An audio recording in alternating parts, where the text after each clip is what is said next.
everybody, I'm Angela Hart, and welcome to the Heart of New York TV show. Viewers, do you realize that 1 in 68 children are diagnosed with autism? Between 500,000 and 1 million autistic children, teenagers, will become adults in the coming decade. Over 70% of these future adults will face unemployment and continue to rely on parents for housing and transportation if we don't prepare the way. And so the title of this show is Employment Opportunities for People with Autism on the Autism Spectrum, Preparing the Way. And I have the privilege of introducing a very wonderful panel, and I'm going to start with the gentleman on my left here. His name is Mr. Cuong Do. Cuong is currently the Executive Vice President of Corporate Strategy Group Department for Samsung. He's formerly the Chief Strategy Officer for Merck, Tyco, and Lenovo. Mr. Do holds a Bachelor of Arts degree from Dartmouth College. He holds an MBA from the Tuck School of Business at Dartmouth.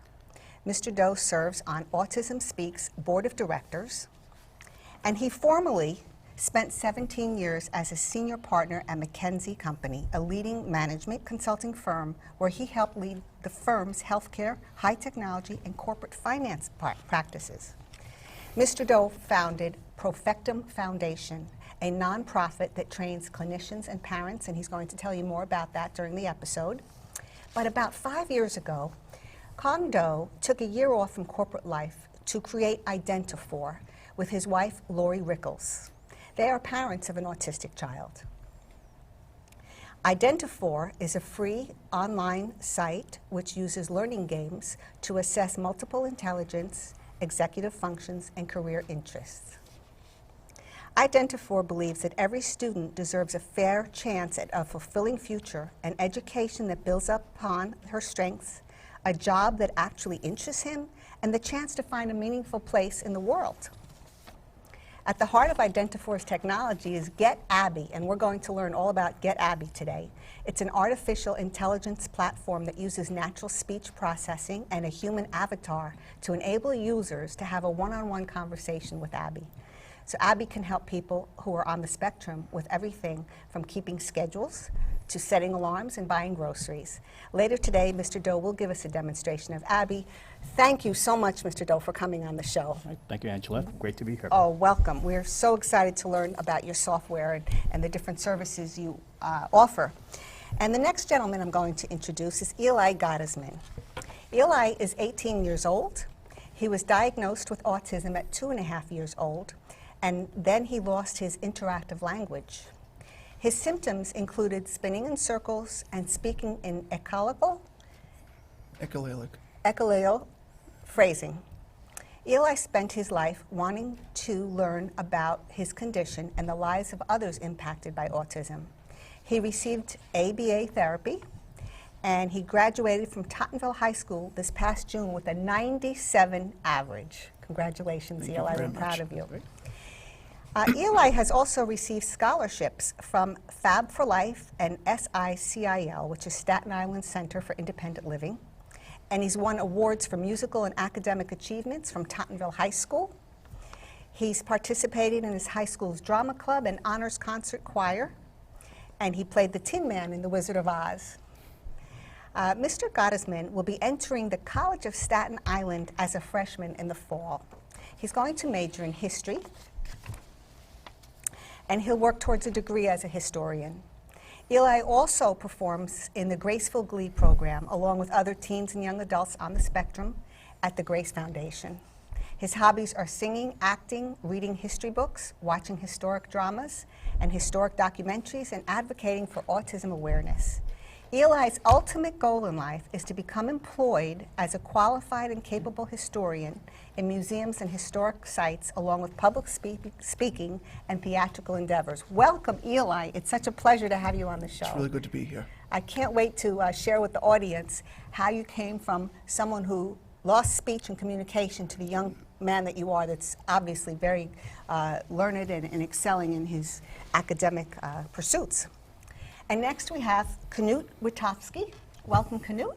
Very good to see you. Thank you for inviting me. Yes, we're so glad you're here. Dr. Knut Wittkowski is head of biostatistics epidemiology and research design at the Rockefeller University. He studied at the University of Tübingen Tübingen, in Germany. Where he received his DSc in medical biometry. Please pardon my mispronunciation of these words. His dissertation is entitled Knowledge-Based Support for the Analysis of Inexact Data. That sounds very interesting. I'd like to learn more about that. He's been published in the American Journal of Public Health, and he has earned a PhD in computer science from University of Stuttgart. Pronounced it okay? Mm-hmm. Okay. For over 18 years, Knut Wittkowski has served in various distinguished positions. He's a consultant at the New York Academy of Medicine.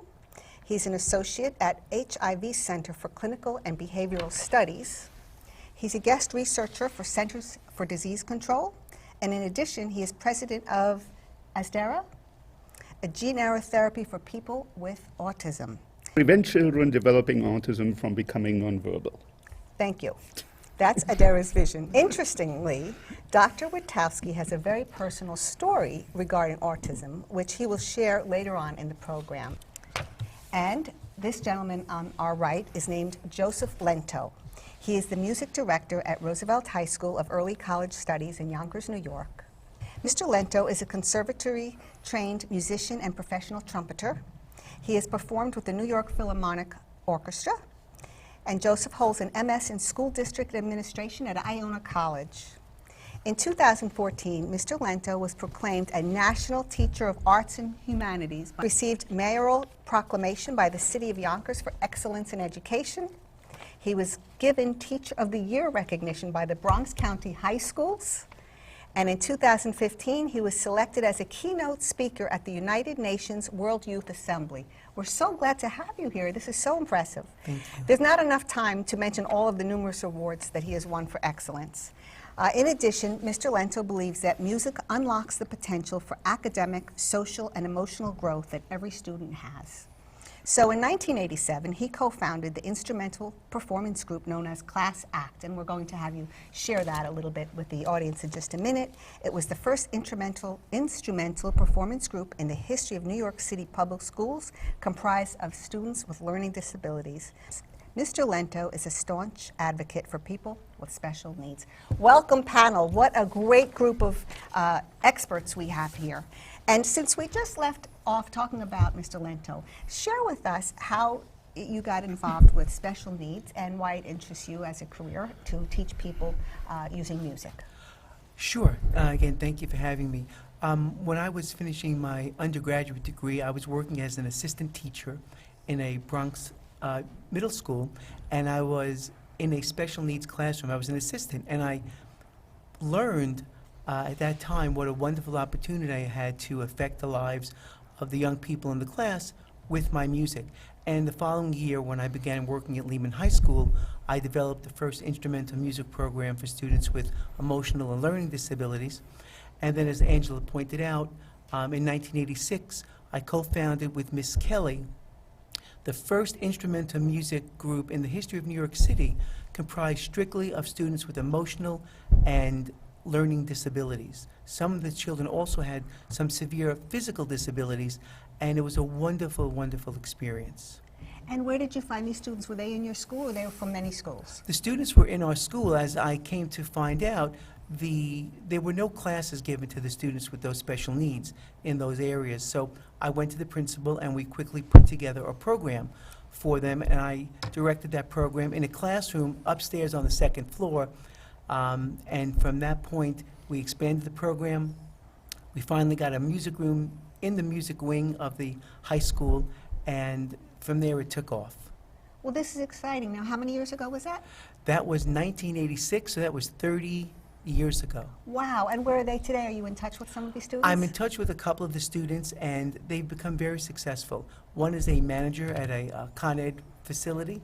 Another has opened up a restaurant. Another works for a computer programming software company.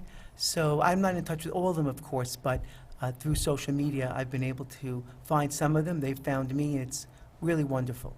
And I'm convinced that the music really helped them come out of their shells, because when I first met them, they were reluctant to do any of those things. But they really took to it quickly, and I saw their development. What a blessing. What a blessing you were to these students, and also that they're able to take these skills and go into the workplace, and that's what we're excited about. Dr. Wittkowski, would you like to share with the viewers if you knew or know anybody in your family or friends who have autism? First, I would like to tell a very short story. I was at a wedding and was introduced to a couple, and the people told me that the man was just unfriendly. And I talked with him briefly, but he would never make eye contact with me. So I'm pretty sure he was not unfriendly. He had autism. So people with autism are often misinterpreted as being unfriendly. And I think that is something, when we become more aware of autism, we could actually do much better, and that would help people also in their jobs. Now back to my story. I analyzed data from the genomics of people with autism that other people had looked into, and they couldn't find anything. And we analyzed it using a new statistical approach that I had been working on for 15 years, because it became feasible only in 2001, and it took at least 10 years to get it to the point where it could be used in genomics. And when we had the results showing why children become nonverbal, often regress, and what you could do against it, I started talking more with people in the autism field, and I learned how autism is being diagnosed. And every time I heard somebody say one of the criteria, I answered, well, but that is normal. And after saying that a couple of times, I started to question my own definition of normalcy. Now, this was about more than 1 year ago. Just a year ago, viewers, 1 year ago. And so I got myself tested. And they said, well, I'm that far out on the spectrum, but I have language. But so I'm like, if you have seen the imitation games with Alan Turing, about Alan Turing, that's me. I missed them. What are they? Tell us about these games. I haven't seen them. Alan Turing was the guy who cracked the code of the German Enigma, the machine that the Germans used to code their messages. And by doing so, he probably shortened the Second World War by 2 years and saved 2 million people's lives. Fascinating. But he had severe autism, and eventually he took his own life. Oh, very sad. Thank you for sharing your story with the viewers. I find this really amazing, that how your story came to be, that you found out by everyone else sharing what the symptoms were, that you yourself have autism, and you're so successful in your career, and this is very encouraging. Kwando, would you like to share with the viewers a little bit about your personal story, your family story? Sure. We were living in Korea and moved back home simply because we wanted children close to grandparents. And as soon as we moved home, our son was diagnosed with autism, right around the time he was 2. So my wife and I have been working in this area, steeped in this area ever since then. He has just turned 14. So ever since he was 2, we've been involved in helping different nonprofits, starting different nonprofits, and building schools, everything to help children with autism become adolescents. And now we're very steeped in helping autistic teenagers make the transition to adulthood and help them go and pursue meaningful lives based upon their interests, abilities, and what they like to do, how they like to spend their time. And how are you able to find out about their interests and abilities? Would you like to talk about Identifor? Sure. I've been helping Autism Speaks, been involved with Autism Speaks since its founding. And as a result of that, I'm somewhat aware of what is available and, more importantly, what's not available. And the big missing link right now is how to help teenagers make this transition. And more importantly, how do we help parents and educators identify what a person is really good at and what they like to do? Because the reality is many of our students with ASD do not take tests very well. So when they're at school, when they are doing various things that pursue the regular curriculum, we just get what the schools are looking for and not necessarily the full range of a person's abilities. So based on work out of Harvard by Howard, A gentleman named Howard. based on work out of Harvard, the team there believes that there are 8 different innate human abilities, right? And frankly, schools only work with 3 of them. So what we try to do is to find a different way to identify all 8 abilities. We're now at 6, right? Wow. What are the 3 that the schools typically? Schools typically look at math and logical skills, right? Linguistic skills. So reading, writing, and arithmetic. Reading, Okay. writing, Oh, okay. and Okay. arithmetic. Right? Okay. And so, and then there are other skills such as musical abilities, visual spatial abilities, your interpersonal skills. So think of a politician, right, who has great interpersonal skills. Okay. Many of these abilities go unmet, right? Another thing is bodily kinesthetic abilities. So now during the Olympics, great professional yes. athletes, many of these Yes. things do not get assessed. So what we created was a series of games. Games, because I know these individuals will play games for as long as you let them. You like them too, right? You like games, You're right? a young man. Right? Yeah. You like playing games. So we created games that behind the scenes collect all kinds of information that then provides parents insights into the person's intelligences. So is this person a visual learner? Is this person great at music skills? Is this person a mathematical genius? Right? Depending on what that person is, that leads to very different educational and vocational abilities. Right? And all you do is you play, the person plays the games, the parents get a report, a dashboard that gives you insight into what a person is really interested in doing. This is wonderful. How many games or how many hours of interaction does the student have to do before they're assessed? Well, the more data, of course, the more you play, the better the insight. So realistically, we have 40 games or so through our site. If you play about 20 of the games several times, that then starts to give you good insights into the abilities and interests, right? And you can play the game on our website. You can download it onto your phone, your tablets. Would you share their website address? Okay. The website, the URL is www.identifor.com. Identifor. Identifor.com. And where did you get the name? It stands for Identifying Abilities for the Pursuit of Meaningful Lives. Excellent. And does it cost money for the parents to, or whomever to go there? It is completely free for parents, for individuals, for schools, for professionals who are working with people on the spectrum. And who designed this? Well, we have worked with a team of award-winning psychologists and some leading experts in artificial intelligence and computer science out of Carnegie Mellon. And we have a team of developers out of Hong Kong and India who've been working on this thing now for about 3 years. Wow. I bet you have a plan in place or a goal to have a team that will take this information and then guide the users into a certain vocation, I would imagine. That would be the logical next step, correct?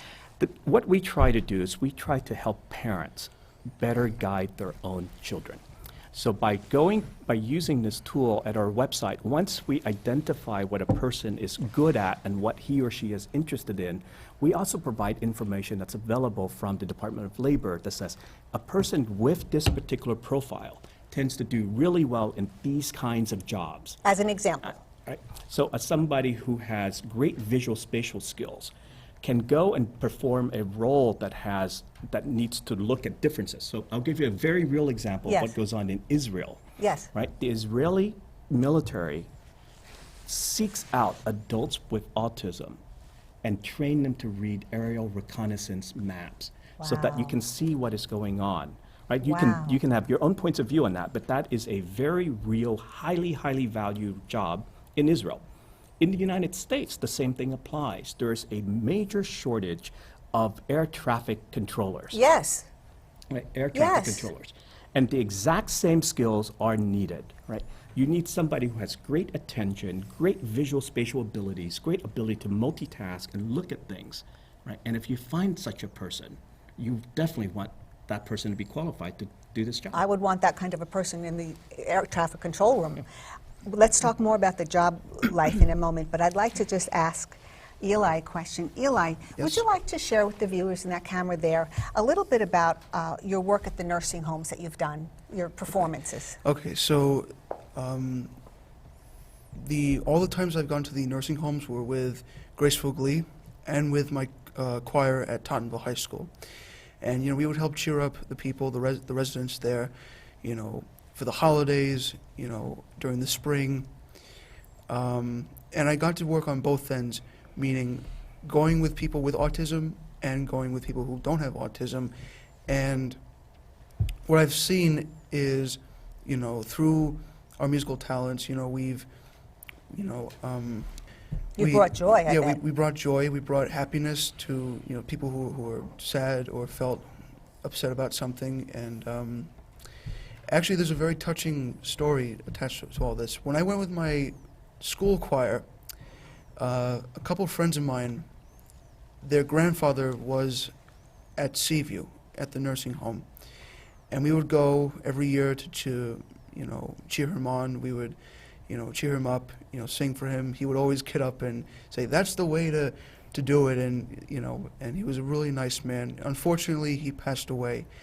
So I was happy that I was able to help him and help my friends who were fraternal twins. So it was their grandfather, and but when I went with people with Graceful Glee, it teaches a lot about empathy. It teaches us a lot about respecting other people, bringing happiness to other people, not just to ourselves. And these are things that we use in daily life, not just for something as centered as this. These are skills we take into the world. Wow. Wow. Eli, I'm so impressed. It's almost hard to imagine that you were ever a person who was without speech and had the echo. What do you call that word? Echolalia. And what does that mean? It's a repetitive language pattern where you get to repeat things from anywhere. It doesn't matter what it is. And to this day, I'm still echolalic, but I keep it to an all-time low, like in my private time, like when no one else is around. But I use it as a talent for like memorizing scripts and things like that. But back then, it was just that speech pattern. It wasn't, interactive. So if someone was asking me a question, I would just repeat something from a movie. Oh, that had nothing to do with what they asked you. Exactly, yeah. Oh, interesting. Yeah. Now, do you remember that? Yes. You do? This is fascinating. All the years that I've had autism, I still remember to this day just being echolalic. You do? Yeah. Viewers, I'm just want to encourage you because I'm sitting next to a gentleman, as I said, that's a very successful scientist, and he has only recently found out that he's on the spectrum. And this young man, Eli, who is describing losing speech and communication ability for a period of his life, and then through therapy and other means, look at this fine young man. And we have so much that people on the spectrum can offer our society. So the purpose of this show and other shows that we're going to do is to introduce more people like this to our communities, and especially to prospective employers, because we need to start preparing the way for people to have gainful employment in technology and other fields, the music field, the science field, even in the historian, being in the arts and culture. So we need to start talking about some of these things. And I have a couple of couple of points that have come to my mind, and I don't know if you've all thought about it. Some employers hire people with Down syndrome, and they're easily identifiable because of the way they look. Mm-hmm. There was a story in the news recently where I think it was a rap singer or somebody had misunderstood someone with autism, right? Do you remember the story? Yeah, I read on Facebook, they posted the article, and the story was, I'm not sure, I don't remember what his name was, but it was somewhere, I forgot where it was, but there was a 19-year-old employee with autism, and the rapper was trying to talk to him, but he didn't make contact because he didn't know what to do. So then he said on the video, he thought that he was like under drugs or under the booze or influence of something. drugs or other substances, but that's not true. That's just the closed-minded way of thinking about it. If he was just not making eye contact or not wanting to talk to you, it doesn't mean that. Exactly. It never really means that. It's autism. It's a condition, right? Exactly. And so I think this is an important point, that we can start thinking about educating employers and how they might educate their employees and people in our communities to start understanding this idea. Do you have any thoughts you wanted to share?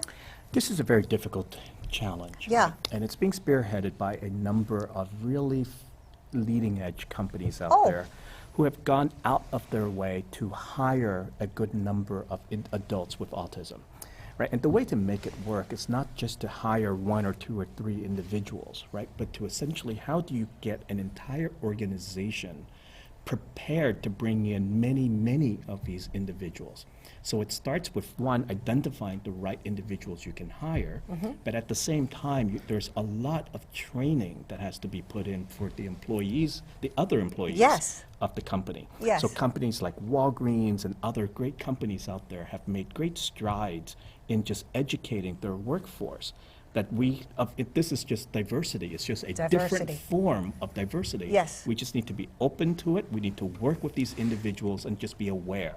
And I think often it starts with just building awareness, right? That different people have different learning styles, different interaction styles. Yes. And once people become aware, there aren't that many jerks out there No, typically, no, right? no. The people, once they become Yeah. aware, Yeah. they just understand, and then you Yeah. start having that interaction. Right. I mean, I talk to people about autism every single day. Like, I first found out about my autism when I was 9 years old, and my mother put on the Oprah Winfrey Show, and they did a segment about children, siblings, I think, with autism, and how frustrated the mother was of these siblings, and it made me start to learn about my condition, and then taking that later in life to understanding other people's lives affected by autism, on all the symptoms they have, the challenges they have, and then that led up to me advocating for it and talking to people everywhere I go. I say, I have autism, it's real, there's no denying it, we just need to become more aware of it. Yes. Instead of thinking like that rapper, we need to think about Perhaps this is logically, someone, right? if these are people with autism, we don't feel, not to like to feel sorry for them, but to encourage them, to encourage their interests and their passions and their drive in life. Because if we don't do that, it's just like it won't work. Exactly. It won't work that way. And not only that, we're going to lose a wonderful population of people that can contribute to Yeah. society.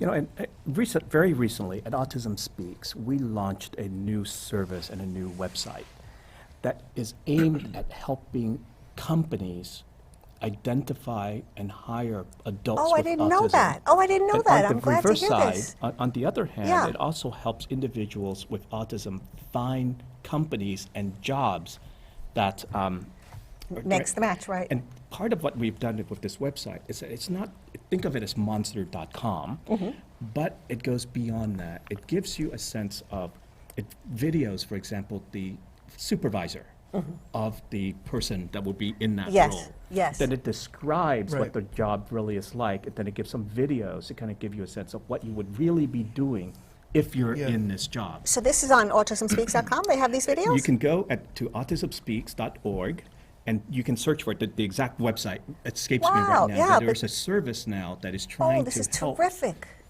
What about, can we get some government subsidies or tax benefits for hiring people with special needs? Is that already something that's in place? There's not For the enough of companies, that. I mean? There's not enough of that. There are a few quote-unquote pilot programs that are being ran in different cities around the country, right? But there's just, frankly, there's just Not enough yet. much more needs to be done. Frankly, I think that is not necessarily the best approach, and it's not necessary. The German software company, at least not in all cases, the German software company SAP, has created a program where they specifically hire people with autism to do testing of software.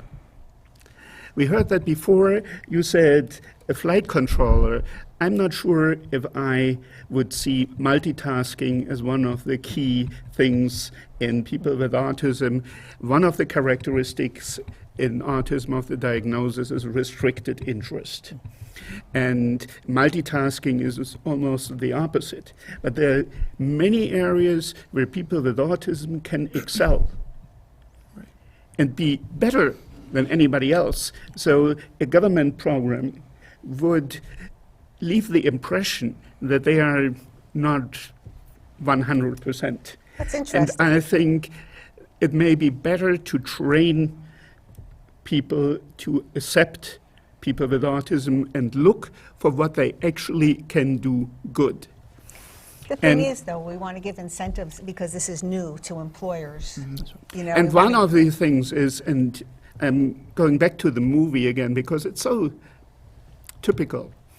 Alan Turing wants to get hired, and he starts a fight with the person hiring him during the interview.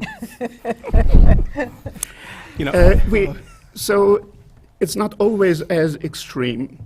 But what I have learned recently after becoming more aware is, and I'm talking with people and I'm touching an area where they feel uncomfortable, I don't get it. These are the social contacts that people like me don't get. Now, would And then- ABS help this? Would ABS, is it called ABS training? ABA means ABA, applied. behavioral analysis. Would that help, that kind of, It would Training help help? Yeah. if you have a diagnosis. right, well, now that I- you have it, now yeah. that you've self-diagnosed. But change 60 years of life.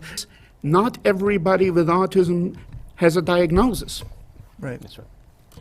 Often, people like the person I was talking with at the wedding are just characterized as being unfriendly or being non-responsive. And there's something else that I learned from a neighbor who was was in a wheelchair in Germany. She used to say, what you learn from people with disabilities helps everybody. Isn't that true? If you make a building accessible, it also helps people who have their luggage and get it into the As an building. example. And here it is, there is some people don't say what they want. They try to influence people and get it across without saying. Why are you saying that? Because that doesn't work with people who Oh, have okay, that's what autism. they're not subtle, is what you're saying. They don't understand subtleties. They don't Is that what you're understand, they can't read between the Yeah, lines. yeah.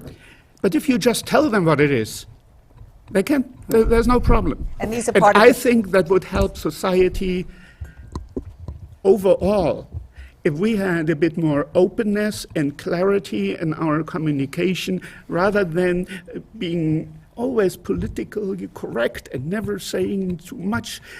I think the more direct way could help other people as well. Thank you, thank you. Did you want to share Yeah, something before I go to Dr. Cuong? Yes, I mean, Mr. I would. I've heard many wonderful points here, and I've been teaching for 33 years. And, you know, we talk about identifying what employers might need. And it's, of course, about identification, but it's really about self-actualization. And what we do is we teach what we think young people should know of all abilities, as opposed to what they can learn. And inherent in teaching vocal or instrumental music exists all those different modalities. There's the tactile, there's the spatial, there's the decoding of things, there's learning how to get along with people. There are the people can bring to the table skills they didn't realize they had just by putting an instrument in their hand. And it's not about the level of excellence they achieve, it's about the experience that doing those things brings out in a person. And that's what we should do as a society. We should give young people the opportunity to self-actualize, so when they go into the workforce, they'll bring out those skills that others are looking for, whether it be a college, whether it be an employment opportunity. And that's really what I'm focusing on. And I've seen this for 33 years, and we don't do enough of it. We barely do the minimum. You know, Interesting. I cannot agree more, right? What we all need to do is to help these individuals self-actualize what they are able to do, what they are interested in. There are going to be some who have great mathematical, logical skills with focus and so forth, who will then go to SAP or other software company and do great things. But there are others who don't have that profile. Right? And so what we need to do is to prepare the schools and help the parents of the 100% of the spectrum, right? So that how do we help them identify what you are good Right. at, Right. and what you're good at, and then make the most of it. So what we at Identifor believes in is you have to focus on the individual, help identify what that person is really strong at, what's really good at, really interested in, and point and build upon that, point it in that particular direction. May I add just one other point? And what Mr. Doe just said is absolutely correct. The thing that has really impressed me is when I see students of varying abilities helping each other without me saying a word. And it's amazing how they bring out the best in each other. So you have that awareness and sensitivity all built in there, and I just don't understand why we're not doing the things that are concrete, proven, and will help students of all abilities, help our society, and that's what we need to focus on. So it's really so nice to hear all of these wonderful ideas, and I think we're all on the same page here. And with my area of expertise, I just know we need much, much more of it. Thank you. Thank you. All very good comments. In a moment, I'm going to ask Mr. Doe to demonstrate one of the software programs. But first, I wanted to just ask a little bit about the medical side of this, especially address this to you, and you probably, Mr. Doe, know as well. You know, a lot of people have been talking about that they think that the rise in autism has come from immunizations. Do you have any updates on that? There is absolutely no medical basis. Zero. Zero. So coincidentally, though, they said that in the 80s, I think it was, is when they started putting more antibodies into the injections, right? The immunizations, and at that time, more autism started getting diagnosed. Is that correct? Do I have that right? It's a very complicated question. Now, right? they changed the vaccines back, and what is happening to autism? It's on the rise. That's right. Is there enough time span to judge that? You by, would or- see that immediately. Immediately. You If that would. were true, you would see that immediately, and Okay. it must be something else. Okay. And my second question is, and pardon me if it's really going to sound silly, can anything external change one's genes? No. It's impossible. Okay. We have now a technique, CRISPR-Cas, that somewhere in the very far future might be able to do that. So, but right now, no. And are we sure that it is genetic? Or we're still testing? When diseases run in families, it's genetic. But autism doesn't necessarily run in families, right? It does. It There's a does? very strong genetic component. Siblings of people with autism have a very high chance. Children of people with autism also have a high chance of becoming autistic. It runs in families. It runs in families. And interestingly, it runs in family together with two other diseases. One is epilepsies, and the other is migraines. I mean, Migraines. I've never had epilepsy ever. It was just, for me, it was just autism. But I've met people with autism who, you know, struggle with like epilepsy. And there was a friend of mine from school who graduated. She had epilepsy. She didn't have autism, but she had epilepsy, and she would describe to me, you know, how, you know, difficult it was. This, you know, seizures. You know, all the challenges that confront her. But she keeps like moving on. But I mean, with me, you know, I've never had any of those problems. Mine it developed. You know, I was, up until I was 2.5, I was like fine. I was able to count forwards and backwards and do the alphabet and things like that. But then along the way, you know, the language started to like slip away. It started to just. And we don't know yeah. why this happens, is that right? Right, This is it what's just- so frustrating to parents because and- it's a shock, right? All of a And, sudden. You know, I was told by my parents that my face started to look different too. Like there was something weird about how the appearance of my face looked. It's not because of anything else. It was just, I don't know, like something happened developmentally with the autism, and then, you know, it became official when I was 2.5, and then, you know, from then on, you know, it was just It's been a difficult. journey, but Yeah. look how you've come Right. through. And, you know, around that time before, too, I was starting to develop all the stems and, like, the spinning in circles. And Tell the viewers, because maybe, don't Okay. forget, there's some viewers watching this who have a Right. child who's maybe about 2.5 when this usually gets Right. diagnosed, and they've just been given this diagnosis, and they're going to see symptoms that you're going to describe, and here they're going to think, what's going to happen in the future, and you Yeah. can be such an encouragement to them. Right. Take about just a minute or so, because then we need to go to Cuong's demonstration. Right, so basically, a stim for someone with autism, it's comforting. It's an impulse that makes people with autism feel comfortable. For example, if someone were to tap on this desk like this, just over and over and over and over again, because something about the sound is so relieving to them, that's a stim. Whereas most people would think, you know, like, what is he doing? What is she doing? Because to a regular person, this is not, you know, Relaxing. right. They don't really absorb it in that way. For people with autism, they know that if they're doing this, it just, for them, it's comforting. Or if someone's spinning in a circle, that's comforting to them. And, you know, some Do people... you remember doing that, or were you too young to remember that? Oh, no, I remember. You To this day, do? I remember every stim I've done in the book. I remember every stim. I was tapping on walls. I And you were was spinning in circles and flapping my hands. until and you were rocking how back and old? f- About, would you say? I think like all the stems stopped around maybe 6 years old. Through 7. ABS? Well, I mean, I don't really remember through the But it ABA, helped, the ABA, I'm but sorry. gradually they went away. Like I don't do any of these stems anymore. But you know, my advice is, you know, don't just ultimately assume that it's just abnormality. That's not what a stim is. It's a little comfort zone. It's something that is part of the comfort zone, tapping and spinning and whatever they do, because they can range from anywhere. Okay. So I would like to say something to that. Yeah. The genetics results that we have suggest that this overexcitability that where you try to distract yourself with a stim. When that happens early on in the second year of life, that can be the trigger that triggers something as bad as migraines that then leads to regression and lack of language. You were lucky. You learned language first until right. the second year of life.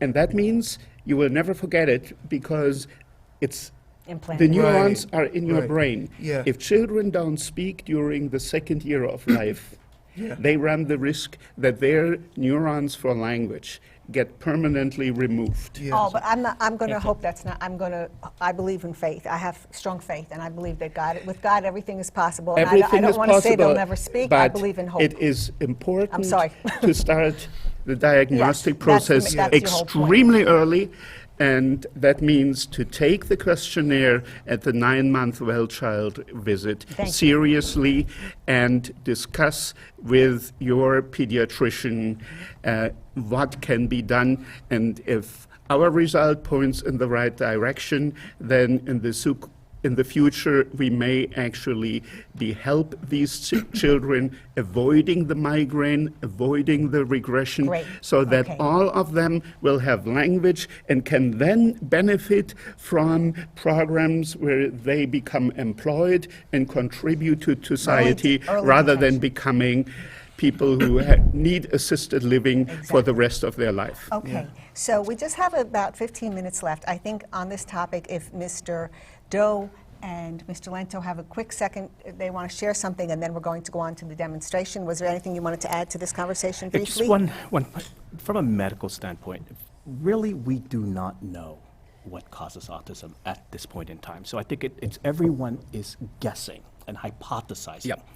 There is a genetic component to this, but there are absolutely non-genetic components to this as well. We know that because identical twins do end up both twins having autism. Oh. Right? Sometimes. Right. 70% of autistic twins do end up having autism, but 30% do not. Wow. Which then basically says that there has to be a non-genetic factor. Of course, yeah.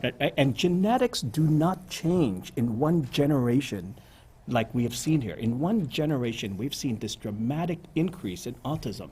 Genetics doesn't change that quickly. Okay. But stress does. And so- therefore the need for That's right. STIMs. So what my guess is that 20 years from now, we will look back and with better understanding of this disease and say there are different autisms, and there are certain autisms that are driven by certain genetic factors. There are Really? other autisms that were driven by environmental factors, other things. Time will tell. Fascinating. Fascinating. And then I'm going to go to you, Mr. Lento. Yes, in the schools, we receive something called an IEP, an Individual Education Plan for Students with Special Needs. And it's just a very broad-based, student will achieve this, student will learn that, goal objective. There's really nothing medical other than if the child has a medical condition. There's no real science in there. But Angela, it goes back to what you said. You have hope, and I have strong hope and faith in when they come into my classroom, I don't ask any questions other than let the power of the music and what we're going to do with that music bring out the best in the students.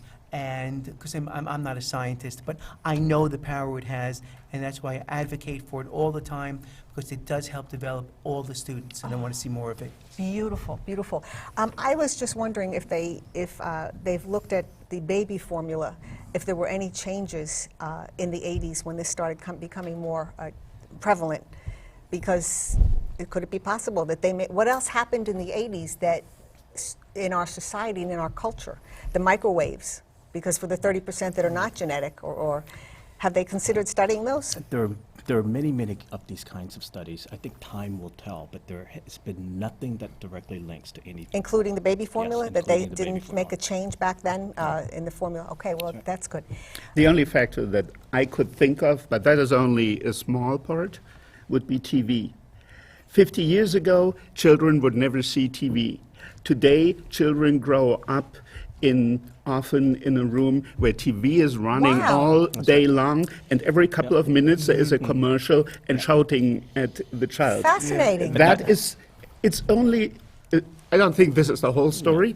It's a small, but it could be a small part, showing that society is getting more stressful, even for children. So and the stress that factor. increase in stress is something that I could see as something contributing to the increase in autism. Thank I'm you. skeptical Interesting. about that because there are places around the world where TV is not part of the culture at all, and yet Third the world countries. increase Okay. of autism is still seen. Interesting, lots of interesting perspectives here. I think we're going to have to do a second show. This has been fascinating. However, we have about 10 minutes left, and Mr. Doe has been kind enough to bring his iPhone to give us a brief demonstration, and I'm particularly interested in how Eli reacts to this. Have you heard about Abby yet?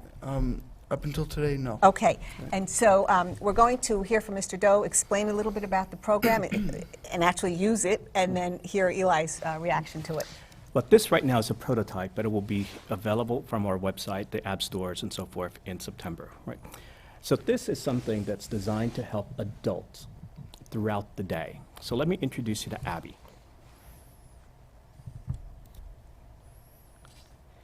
Abby is an artificial intelligence-driven avatar that lives on your smartphone. She's designed to help you with anything you need over the course of the day that we train her to do, such as, Abby, I have to be at work at 8 tomorrow. Can you set an alarm for 6 o'clock?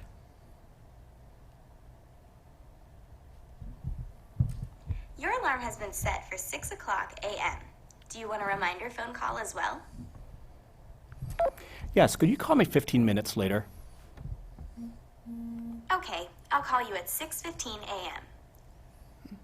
I see that pickup milk is still on your to-do list. Did you stop at the grocery store on your way home today? No, Abby, I forgot to stop at the grocery store. Would you like me to remind you when you get off the bus during your walk home today? Yes, please, but how do you know when I get off the bus? You gave me access to your phone's location information when we started, so I can see where you are. I'll call you when I see you arrive at your usual bus stop. Is there anything else you need from the grocery store? Could you please add cereal and orange juice? You got it. Your grocery list has been updated. Right. So you just talk to Abby, and she will help you, and she's going to come out in this Right. exact format. And basically, it's designed for an adult going to school or an adult on a job, right? So you can enter in your school information. Like I would put in like College of Staten Island. College of Staten Island. Here, I'm helping a student at Pace University. The student is taking biology, world literature, French, chemistry, and history of films, right? And for each one of these courses, you put in when the course takes place, when your exams are, when your labs, and everything else that you need to do, and she will remind you the way that you want to be reminded. She can call you, she'll text you, she'll pop up and start talking to Like, you. or maybe like a ringtone that's like a. It could be a ringtone, but literally Abby can pick up, Oh, pop wow. up, or will call you, right? And in addition to that, she'll start asking you as it approaches your exam time, have you started studying for your exam?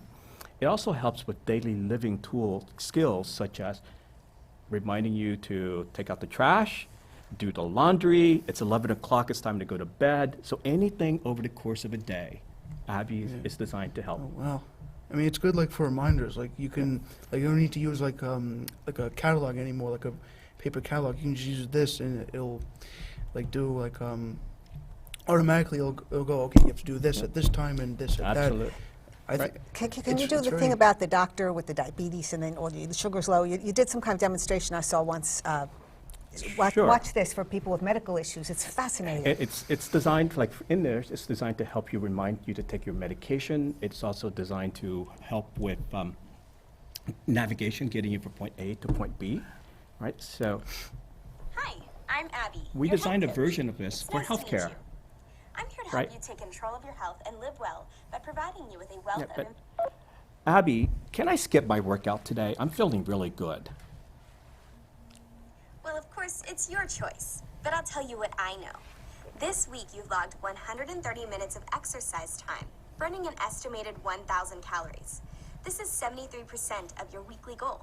So, you can skip today, but you'll need to squeeze in another exercise session on Sunday if you want to reach your goal. You are doing really well with your weight loss, ahead of pace by 5%. Wouldn't it be great to beat your goal? You're right, Abby. Can you help me with a 2-mile run? Okay, great choice. You won't regret it. I'm pulling up 2 route choices on the map now. Okay. And Abby, I see you sent me a message. Can you check my messages? Did you check your weight on the scale this morning? She normally would get all of this automatically, but for some reason I must have been traveling or something. She didn't get it this morning. Yes, I checked my weight. I weighed 150 pounds. Okay. My records indicate that you have not missed your exercise program this week, but have gained 4 pounds in the last 3 days. Are you taking your Lasix every morning before Right. breakfast? So this is for someone with is so congestive amazing. heart failure, right? So is this is amazing. it's good for reminders. It's like it- like there are times like I forget. Oh, like I have to take out the trash, and Right. I get relaxed. I'm like, oh my, like I forgot, and I'm like running all over the house. I'm like, okay, I have to get this done. I'm like, okay, now it's done. Yeah, it's actually more it can be much more proactive than that. She Right. More learns. proactive than that? Yes, absolutely. So she learns, for example, you normally leave at 7:30 in the morning to go to work or to school. But today, if it's 7:45 and you're still home, she knows you're home because she has your GPS coordinates. Oh, my God. Right? If she knows that you're late, she would then call you, pop up, and she will ask you, why are you still home?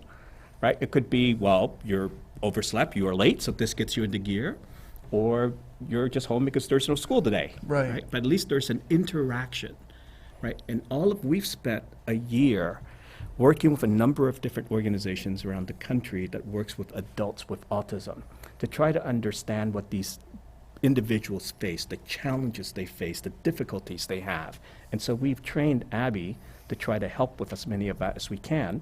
Of course, she doesn't know everything yet, but she's constantly learning. So when you ask a question that she doesn't have an answer for, we'll know about it, we track everything, right? And then we'll teach her, we'll train her to answer it. You track everything at the home base about the individual. That's right. It's all about the Oh, that individuals. also, I think you said it calls the doctor if you haven't, it makes your appointment or lets you know, something like Yes. that? So in this particular case, if you have heart failure, you've been active, you're taking your medication, and you're gaining weight, it means there's fluid buildup. She's been trained in this particular instance for this one organization to put you in contact with the doctor, to call the doctor's office, to essentially start the, so this is all designed to prevent a visit to an emergency room. So she would tell you your blood sugar is a little too high or something like that? Absolutely, right? So we are developing a different version of this app to help individuals, to help insurance companies, hospitals, and so forth, manage chronic diseases. So things like diabetes, asthma, heart failure, so forth. What do you mean? How would it work with the insurance company, as an example? So through a company called TII, we're focusing on developing, so an organization such as UPMC, Mayo Clinic, West Virginia University, so forth, they would then provide this tool to someone who has diabetes. That's right. And what they're trying to do is to prevent complications associated with diabetes. So this app would be residing on that person's phone. If blood sugar gets too high, weight. How will the app know that the blood sugar is too high? Through Bluetooth-enabled glucose monitors. Right. Wow. So she can access anything through Bluetooth, the same way that she knows you're gaining weight because of Bluetooth scales, through activity bands, and so forth. This is fascinating. This is fascinating. Yeah. What do you think? It's absolutely amazing. Just amazing. Do you see any application, use of this in the education field? Sure. I mean, absolutely can remind students what they need to do on their homework assignments, what they need to study, what time the class periods might be. It's endless. This is amazing, amazing. So we have a number of universities that will be rolling this thing out to their students with special needs this coming fall. I'm just embarrassed to say that we're about a month behind schedule. Oh, big But deal, right one now, month. but That's right like now, terrific. yeah, we're rushing to make sure that we're done by September so that it could start of the school semester. Now, do they download this to their cell phones, or do they have to buy the whole hardware? How does it work? Just download it to your cell phone, download it to your iPhone, download it to your Android phone. You just go to the App Store and search for Identifor, and it will come up. And how much does it cost to? It is absolutely free. What? Our purpose. Wait a minute. I didn't know that. Yeah. That's wonderful. So my wife and I, long ago. I'm touched. I'm really touched. I thought that was a for-profit organization. I'm just so touched that you don't even charge people for this. Through a nonprofit, a companion nonprofit, we will make this thing freely available to anyone who has a special need, right? Or anyone who finds, in the future, if we decide to charge for it, anyone who has difficulty paying for the subscription fee, we will make it freely available. Oh, okay. And so we have 1 minute left. So quick couple of seconds. Well, also, why that's going to be invaluable, because oftentimes students with special needs often have medical conditions as Exactly. well. So it's going to be invaluable. Okay, audience, viewers, thank you so much for watching. Panel members, we appreciate you coming on. Cuong, can you please say the website again for? This is www.identifor.com. That's a great program, and really I'm sure you've all been very inspired by the group here. Thanks for watching, and we hope that you'll tune in again. Goodbye now.